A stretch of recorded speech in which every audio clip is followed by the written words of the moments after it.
ವ್ಯಕ್ತಪಡಿಸಿದ್ದಾರೆ. ನಾಯಕರು ಅಂತ ಒಪ್ಪಲ್ಲ ವಿಜಯೇಂದ್ರನ ಅಂತ ಹೇಳಿದ್ದಾರೆ. ನಾನು ಅದಕ್ಕೆ ಸಂಬಂಧಪಟ್ಟಂತೆ ಕಮೆಂಟ್ಸ್ ಮಾಡೋಕ್ಕೆ ನಾನು ಬಯಸೋದಿಲ್ಲ. ರಾಜ್ಯದ ನಿನ್ನೆ ನಡೆದಂಥ ಈದ್ ಮಿಲಾದ್ ಮೆರವಣಿಗೆ ಸಂದರ್ಭದಲ್ಲಿ ಚಿಕ್ಕಮಗಳೂರು, ಕೋಲಾರ, ಚಿತ್ರದುರ್ಗ ಸೇರಿದಂತೆ ಹಲವು ಕಡೆಗಳಲ್ಲಿ ಪ್ಯಾಲೆಸ್ತೈನ್ ಧ್ವಜವನ್ನು ಹಾರಿಸಿದ್ದಾರೆ. ಪ್ಯಾಲೆಸ್ತಾನಿಗೂ ಇಲ್ಲಿಯ ಸಾಬ್ರಿಗೂ ಏನು ಸಂಬಂಧ? ಅವ್ರ ಕೈಲಿ ರಾಷ್ಟ್ರಧ್ವಜ ಹಾರಿಸಲಿಲ್ಲ, ರಾಷ್ಟ್ರಧ್ವಜ ಹಿಡೀಲಿಲ್ಲ, ಪ್ಯಾಲೆಸ್ತೈನ್ ಧ್ವಜ ಹಿಡಿದ್ರು. ಅಷ್ಟೊಂದು ಪ್ರೀತಿ ಇದ್ದರೆ ಪ್ಯಾಲೆಸ್ತೀನಿಯರ ಬಗ್ಗೆ ಇವರು ಅಲ್ಲಿಗೆ ಹೋಗಲಿ. ನಾನು ಸರ್ಕಾರಕ್ಕೆ ಆಗ್ರಹಿಸ್ತೇನೆ, ಒಂದು ಸಮೀಕ್ಷೆನೇ ನಡೆಸಿ ಯಾರ್ಯಾರು ಪ್ಯಾಲೆಸ್ತೈನಿಗೆ ಹೋಗಬೇಕು ಅಂತಿದ್ದಾರೆ ಅವ್ರನ್ನೆಲ್ಲರನ್ನು ಪ್ಯಾಲೆಸ್ತೈನಿಗೆ ಉಚಿತವಾಗಿ ನಾವು ಫ್ಲೈಟ್ ಹತ್ತಿಸಿ ಕಳಿಸ್ಕೊಡೋ ಕೆಲಸ ಮಾಡ್ತೀವಿ. ನಾಯಕರು ಅಂತ ಒಪ್ಪಲ್ಲ ವಿಜಯೇಂದ್ರನ ಅಂತ ಹೇಳಿದ್ದಾರೆ.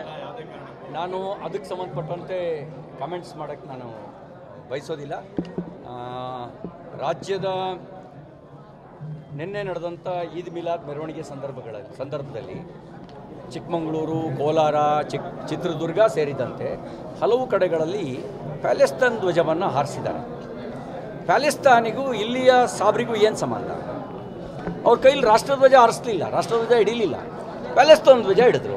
ಅಷ್ಟೊಂದು ಪ್ರೀತಿ ಇದ್ದರೆ ಪ್ಯಾಲೆಸ್ತೀನಿಯರ ಬಗ್ಗೆ ಇವರು ಅಲ್ಲಿಗೆ ಹೋಗಲಿ. ನಾನು ಸರ್ಕಾರಕ್ಕೆ ಆಗ್ರಹಿಸ್ತೇನೆ, ಒಂದು ಸಮೀಕ್ಷೆನೇ ನಡೆಸಿ ಯಾರ್ಯಾರು ಪ್ಯಾಲೆಸ್ತೈನಿಗೆ ಹೋಗಬೇಕು ಅಂತಿದ್ದಾರೆ ಅವ್ರನ್ನೆಲ್ಲರನ್ನು ಪ್ಯಾಲೆಸ್ತೈನಿಗೆ ಉಚಿತವಾಗಿ ನಾವು ಫ್ಲೈಟ್ ಹತ್ತಿಸಿ ಕಳಿಸ್ಕೊಡೋ ಕೆಲಸ ಮಾಡ್ತೀವಿ.